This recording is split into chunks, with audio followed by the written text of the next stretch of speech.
కి బాధ్యత తీసుకున్న అడిషనల్ డీజీ నాగిరెడ్డి గారు, కార్యక్రమంలో పాల్గొన్న హోమ్ సెక్రటరీ జితేందర్ గారు, సౌమ్య మిశ్రా గారు, అవినాష్ మహంతి, పోలీస్ శాఖ ఉన్నతాధికారులు, ఫైర్ డిపార్ట్మెంట్ అధికారులు, అదేవిధంగా ఈరోజు ఈ భవన నిర్మాణంలో ఒక ప్రభుత్వ కార్యాలయాన్ని ఏర్పాటు కోసం సహకరించిన క్రెడై మిత్రులందరికీ కూడా శుభాకాంక్షలు, అభినందనలు. మిత్రులారా, ఫైర్ డిపార్ట్మెంట్ ఫైర్ యాక్సిడెంట్స్ అయితేనే కాదు, వరదలు వచ్చినా, అగ్ని ప్రమాదాలు జరిగినా, రోడ్ యాక్సిడెంట్స్ జరిగినా, కన్స్ట్రక్షన్స్లో ఏదైనా బిల్డింగ్స్ కొలాప్స్ అయినా, ప్రమాదం అంటూ జరిగితే అందరికంటే ముందుగా వచ్చేది ఫైర్ డిపార్ట్మెంట్. వాళ్ళందరూ వాళ్ళ ప్రాణాలకు తెగించి ఇతరుల ప్రాణాలను కాపాడడానికి కృషి చేస్తారు. వాళ్ళకు రాష్ట్ర స్థాయి కార్యాలయం లేదంటే ఇప్పుడే వస్తూ నాగిరెడ్డి గారితో మాట్లాడితే నాకే ఆశ్చర్యం వేసింది. ఎందుకంటే స్టేట్ ఎకానమీలో భాగస్వాములు అయ్యే వివిధ శాఖలకు అనుమతులు ఇచ్చేది వాళ్ళే, ప్రధానంగా కన్స్ట్రక్షన్ సైడ్, రియల్ ఎస్టేట్. ఈరోజు తెలంగాణ స్టేట్ ఇన్కంలో మెజారిటీ రోల్ ప్లే చేస్తున్నది infrastructure, particular in construction industry. So ఎత్తైన భవనాలకు 50-60 ఫ్లోర్లకు అనుమతులు ఇచ్చే వాళ్ళకి సొంతంగా భవనం లేదంటే అది ప్రభుత్వానికి కూడా అంత మంచిది కాదు. ఎస్, తప్పకుండా మీరు అందరు ముందుకు వచ్చి భవన నిర్మాణానికి సహకరించారు. నేను కూడా శాఖ అధికారులకు సూచన చేస్తున్నా. హైదరాబాద్ నగరం అనేది ఇండియాలో ఉండే 5 మెట్రోపాలిటన్ నగరాలలో ఒక ప్రముఖమైన నగరం. మనం ఈరోజు మిగతా మెట్రోపాలిటన్ నగరాలతో కాదు, ప్రపంచంతోనే పోటీ పడే స్థాయికి ఈరోజు హైదరాబాద్ నగరం రీచ్ అయింది. దానికి ప్రభుత్వం ఏర్పాటు చేసిన ఇన్ఫ్రాస్ట్రక్చరే కాదు, కార్పొరేట్ కంపెనీస్గా లేకపోతే నిర్మాణ రంగంలో మీరందరూ రాణించడం వల్లనే ఈ హైదరాబాద్కి గుర్తింపు వచ్చింది.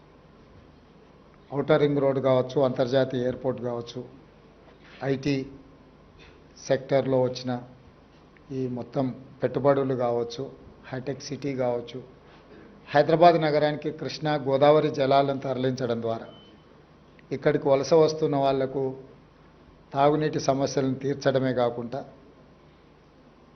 Food industry, hotel industry, other industries కూడా ఏదైతే అవసరాలు ఉన్నాయో వాటన్నిటిని తీరుస్తూ ప్రధానంగా మధ్యతరగతి, దిగువ తరగతి ప్రజలకు ఉపయోగపడే విధంగా మెట్రో రైల్ నిర్మాణం కానీ, ఎంఎంటీఎస్ నిర్మాణం కానీ, ఇవన్నీ కూడా హైదరాబాద్ నగర అభివృద్ధికి ఉపయోగపడ్డాయి. వీటితో పాటు ఏ నగరంలో అయితే శాంతి భద్రతలు ఉంటాయో ఆ నగరానికే పెట్టుబడులు వస్తాయి.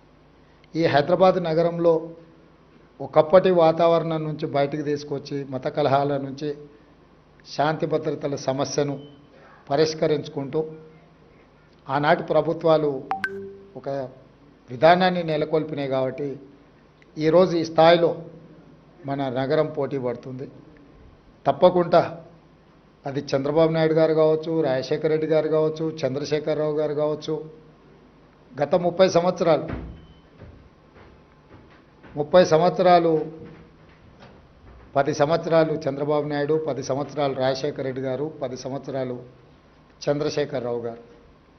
రాజకీయాలు ఎలా ఉన్నా, వాళ్ళ ఆలోచన విధానం ఎలా ఉన్నా, హైదరాబాదు నగర అభివృద్ధి విషయంలో గత ప్రభుత్వాలు తీసుకున్న నిర్ణయాలను కొనసాగించుకుంటూ ఇంకా మంచి నిర్ణయాలతోనే వాళ్ళు ముందుకెళ్ళిండ్రు. ఈ సాంప్రదాయం కొనసాగుతుంది. చాలామందికి కొన్ని అపోహలు ఉన్నాయి.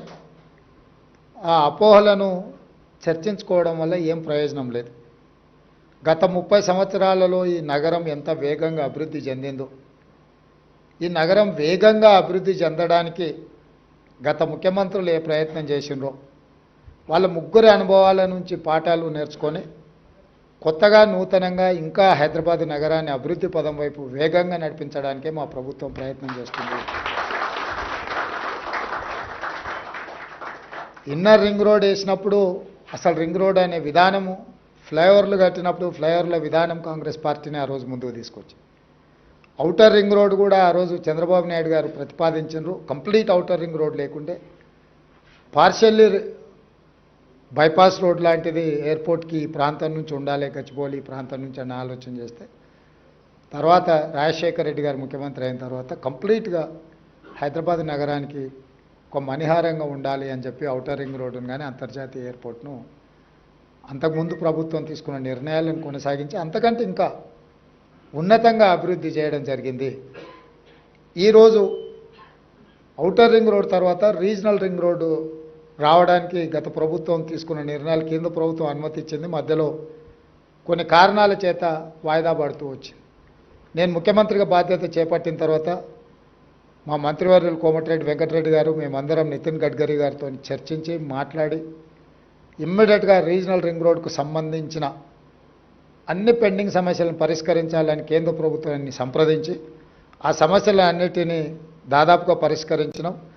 354 కిలోమీటర్స్లో దాదాపుగా 50% రోడ్డుకు సంబంధించిన నిధులు ల్యాండ్ ఎక్విజిషన్ పూర్తయింది. మిగతా సగభాగం కూడా in principle they have agreed to sanction that remaining part.